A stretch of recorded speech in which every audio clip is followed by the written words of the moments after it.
guys. I've been getting a lot of phone calls and emails and text messages lately regarding tambourines, what I prefer, sizes I like to use, types of jingles, with a head, without a head, etc. So I just wanted to talk really quickly. I just got this new tambourine in the mail. I think it's probably from the 60s. And the company, it's a Japanese company called Lido Supreme.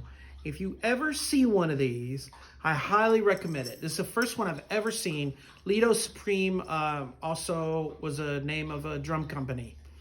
And they made drums in the 1960s and 70s. And Japanese drums. So I had no idea they were in the tambourine business whatsoever. I found it on eBay for $25. It's super lightweight. It's in absolutely mint condition. It looks like it was just made yesterday and it's from the 60s, which means it probably sat in a box for all of these years. But anyway, it's got a calf head on it.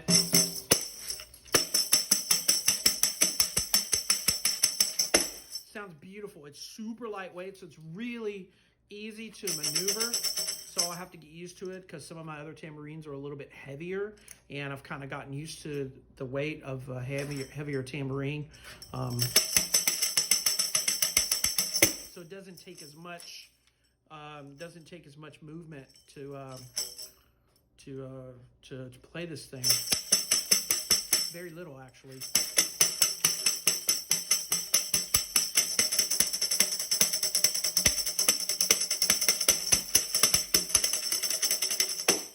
Beautiful. For those of you asking me what I use typically most of the time, 8-inch rainbow tambourine.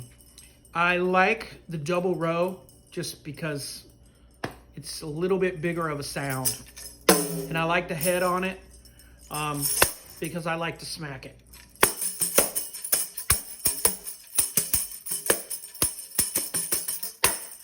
The thing that's tricky about these is, as you can see, this shell is a lot wider than the one that I was just playing, right? So that shell is a lot wider. It's also thicker than this vintage tambourine.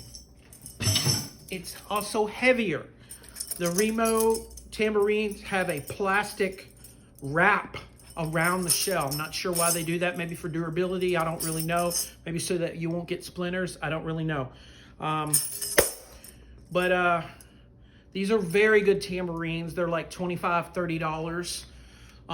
If you're just starting out, I recommend a single row of jingles and not a double row. Just because I think it would be easier to get used to the hand movement, which this is the hand movement. And you can practice it at home without a tambourine by doing this.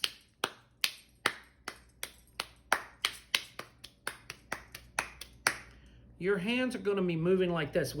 This is a different muscle group. And for my drummers out there that are used to going like this, right?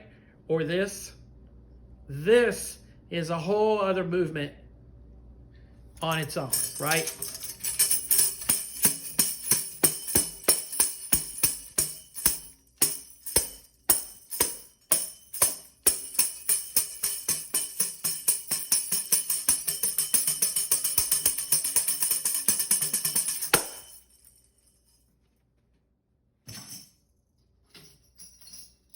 There's a little bit bigger version. This is like a 6 or 7-inch version, which I really like too. Again, this is a 60s Rogers tambourine, and it's really super lightweight. One thing to watch out for, the tambourines that have nails holding in the jingles, sometimes they will raise up, and you can just knock them down with a tiny little hammer. And I recommend like a spot of super glue at the top of each nail head to secure it in place, hopefully for a long time to come. Hopefully you'll never have a nail pop out on you like I have. And if that happens and the jingles go flying, hopefully not in someone's eye.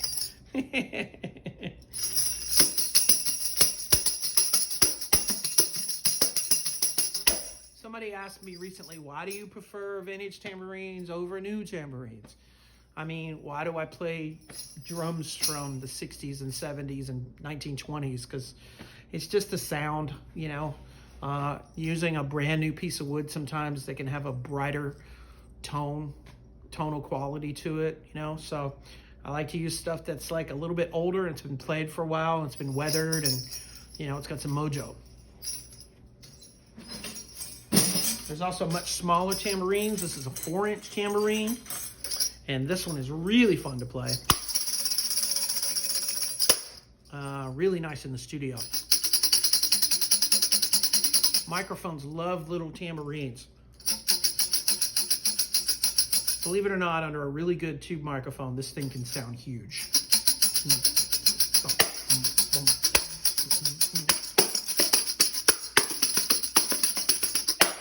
Beautiful. Also Rogers. Little piece of trivia. Rogers, here's another one. Rogers was a banjo head manufacturer in the beginning of their company, and in the late 1800s, like 1890s or something like that. They made banjo heads. And then, you know, years into the future, in the 20s, when the banjo kind of fell out of favor and things were getting louder, they started making drums. But since they already knew how to make heads, this is one of their heads. This is Rogers from the late 50s, early 60s. This is the one that I play primarily on the road. I played a lot with Victoria, Charlie Hunter. So I put super glue on top of each of the nail heads, but I've also put a piece of gaff tape over each of the nail heads and each of these little panels here, just to prolong the life of this thing. If you're wondering where I find them, mostly eBay. I type in Rogers tambourine. Don't get confused, because Kenny Rogers, the great singer, rest in peace, brother, they manufactured a tambourine that had his signature on it, and I think they used to sell it at his shows, and it said Kenny Rogers tambourine, and it's just kind of like a cheap tambourine that doesn't have a head on it. They're also really nice, so if you can find those, they're really cool too. They just won't have a head, so you won't get to smack it in the center. But this tambourine is amazing. Similar shell to the Lido. It's very thin, extremely lightweight, very easy to maneuver. And what I recommend when you're just starting out playing tambourine, and you've got this going on, and then you move to this, and then you pick up your tambourine, and you get that going.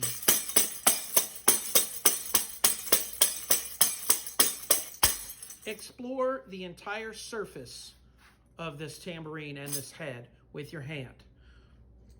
Starting from up here, moving all the way up, and then moving all the way to the base of your palm, right? Like so.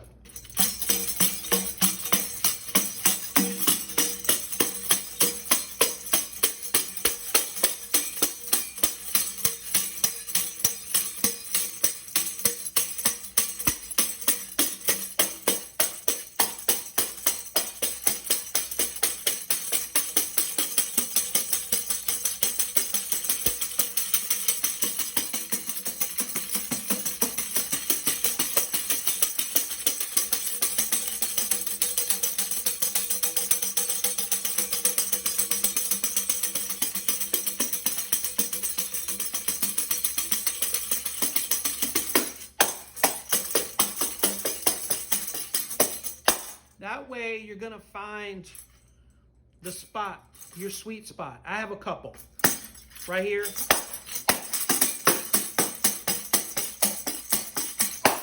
I'm also slightly muting with these two fingers on the back of this head. So this is my technique. I'm holding it with these two fingers and I'm muting with these slightly. For my drummers out there, it's similar to a wallet on the snare. You can hear there's no tone. When you mute it,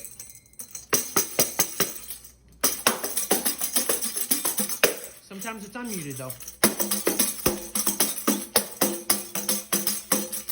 Sometimes it's a combo of both.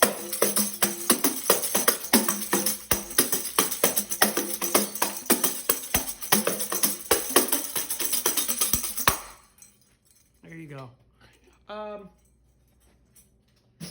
If your tambourine, if you find a tambourine that you really like and you get it home or you buy it in the mail and it shows up like this one did and it's really heavy, this is going to be a tambourine that you use on like recording sessions or something when you don't have to play very many notes. This is a duplex, also made by the Rogers Company in the 60s. And it's much thicker shell, very heavy. This thing is extremely heavy. So it makes it a lot harder to maneuver. Like you really got to muscle this thing.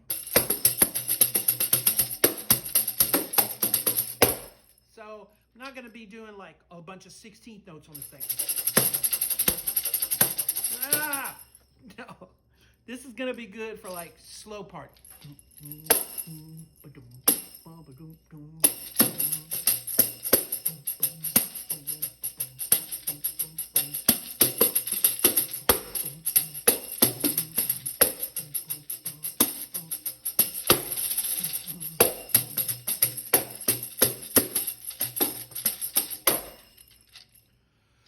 Okay, get you some tambourines.